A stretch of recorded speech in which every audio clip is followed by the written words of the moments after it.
Hello everyone! Andito na naman kami! Gaboy Las with LJP05 and our companion, Carlo Yu and Feby Rivera. So, our trip for today is maghanap kami ng random camping site somewhere in Sarangani Province! By the way guys, medyo matagal-tagal na din kami hindi magkasama ni Carlo Yu at ni Feby Rivera na maggala. So, sisiguraduhin talaga namin na magiging masaya ang trip na ito.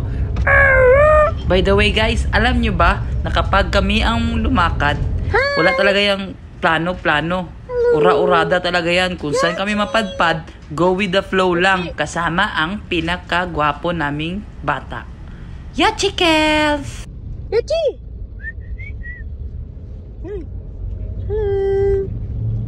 So before anything else, kailangan muna natin bumili ng pagkain kasi gutom na si ako. Sarap talaga ng McDonald's. Pati si Yachi ayaw niya sa una pero kalaunan gustong gusto niya rin pala. Baka naman dyan, McDo. So ayan guys, dala namin yung aming radyo. Gamit na gamit talaga yan, basta car camping ang tirada. Sure ba? So stop over muna kami dito sa may malapatan sa Sarangani Province para bumili ng aming mga kakailanganin. So by the time goes by, nakarating na kami dito sa famous tour town Glan. At stop over na naman para magpa-picture ang mga gamol. Oh! And by the way guys, meron kaming nakilala dito. Napakasipag at napakakwelang money vendor. Madami siyang diskarte para mapabili ka ng kanyang mga baligya.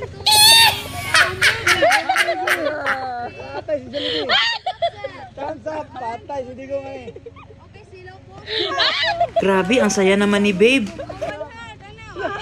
Masa tawad?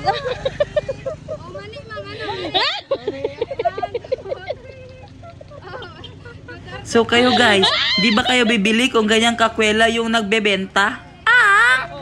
And then again, the time goes by, dumating na kami sa Glan, Sarangani Province.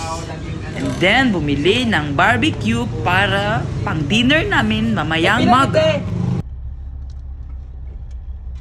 And of course, dumating na kami ngayon sa Cablalan, Sarangani Province. By the way guys, hindi talaga namin alam kung saan kami mapapadpad ngayon.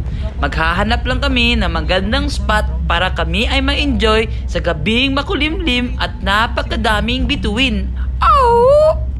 So ayan, pipili na kami dito sa maraming beaches kung saan ang magandang spot. Maghahanap muna kami ng magandang camping site na magbibigay ng saya sa gabing matiwasay at puno ng pagmamahalan sa isa't isa. So ayan guys, maganda sana yung lugar pero hindi makapasok yung sasakyan namin. Buti na lang, andito sila ate. Pinahiram kami ng motor para maghanap kami sa unahan na magandang spot para kami ma-enjoy at mapasaya ang isa't isa ng walang hanggan at magpasawalang hanggan. By the way, malakas pala yung motor niya. Kayang-kaya kami ni Tisoy. Power nga eh. Lumilipad sa mga rampa. Meron pang uphill na sobrang taas pero kinaya kami. By the way guys, nahirapan pala ako sa handling niya kasi mahirap, pang professional talaga yung motor na yun. And then the time goes by, nakabalik na kami at sa kasamaang palad, hindi pa rin kami nakakita ng magandang spot. Flex muna natin yung mga sasakyan namin. Buti na lang to mga girls, magagaling din mag-drive. Nakaharang pala yung sasakyan namin sa gitna ng daanan, kaya sila na lang nag-backing. And for the information of everyone, alam nyo ba na tong mga girls na to ay mga pro din to sa larangan ng motorsiklo. Siguraduhin nyo na pag sumama kayo sa kanila ay mabilis din kayo magpatakbo. Kasing bilis kung paano sila magalit. And when the time goes by, naabutan na nga kami ng dilim. Buti na lang malalakas yung aming mga ilaw. Makikita talaga kung may pag-asa ka ba sa kanya o wala. And at last, nakakita na kami ng magandang spot. Solemnity ang hinahanap namin, kaya andito na yung magandang spot na hinahanap namin. So, magpa-park na lang kami para ma-prepare na namin yung mga gamit namin para makapagluto na at maging masaya ang lahat sa buhay. By the way guys, ito pala yung pinakamasaya sa lahat kapag nag-prepare ka na ng mga gamit para mag-start na kayo ng camping nyo. Lalo na pagkasama mo yung mga tao na tanging hangad lang ay maging masaya at matiwasay ang kanilang buhay sa habang buhay. Nako, ano ba yung pinagsasabi ko? Okay, 1, 2, 3, time lapse!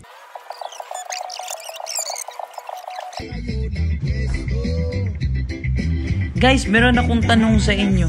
Bakit kaya mas gumaganda yung gabi at yung tambay nyo pag merong music na kasama? So kung umabot bang kayo sa parte ng video kong ito, pa-comment down below naman kung agree ba kayo sa mga sinabi ko. So then again, ito na, nagluto na kami ng aming panghapunan. Pansit, pampahaba ng habang buhay. And when the night end, it's good morning everyone. Good morning, good morning, good morning. Ang aga-aga naman nakakita ni Yachi ng ka-playground niya. Mabuti siya at nag-enjoy siya ng masyado. Sulit na sulit niya ang araw niya na wala siyang trabaho kasi pagbalik niya daw, may work na naman siya. By the way guys, ito yung delikadesa daw ng kanilang lugar. Hot cake with bukayo. Nasarapan daw si babe, so try nyo din. So the time goes by, andito na kami, nakasakay na kami sa aming nirentahan na bangka. Mag-aalan hopping pala kami guys. Maghahanap kami sa gitna ng dagat ng magandang spot para doon kami magluluto ng aming hapunan. Ay, umagahan pala. Wala din mo nagat ron. Buti na lang nakakita kami ng bangka na ang kapitan ay mabait at walang problema. Go with the flow kung anong plano sa buhay ng aming isa't isa. So let's get ready to rumble! Woo! So ayan guys, umabante na kami at aabante ng aabante para maghanap ng magandang destinasyon para maging masaya sa buhay. Ay, Captain! Wala pa naman, nananana pati! Ay, Arabi ko ni po. By the way guys, alam niyo ba ang tinuturo ko? Yan ang beach ng di ko alam. Basta ang alam ko ay maganda siya. So ayan, nakakita na kami ng magandang spot para doon kami magluto ng aming umagahan. Maipapakita ko na naman ang aking skills as a chef, Chef Abunda, with my companion, Tisoy the Great. Papakita ko pala sa inyo guys kung ano ang mga sikreto para maging masarap yung pagkain namin. Nilalagyan kasi namin ng perfume yan. So, ang name niyan is Bulad with Perfume. Mga ano sila mga compressor. baligyan na ba ito nila kay Postoyo? Ato? Mahal kayo. Kuya po ito kay Cesar kay ano to anang Pagilan mo si compressor. Boss May Tuyo. Si Norbin. Sundog-sundog yan si Boss Tuyo. Pero yung pangalan, Boss May Tuyo. So siya ang Ayan, pikal na naman to the max. Di ba ang Tuyo kay naman ay gamay? Ay karang kumbaga, ay gamay sa Tagalog ba? Boss May Tuyo kay siya. Tapos di ba si Boss Tuyo kay naman ay mga dagko kay diri nga mga Ewan ko sa'yo, Gaboy Las, kung anong pinagsasabi mo, hindi kita maintindihan. So hanggang dito na lang guys. See you to our next vlog.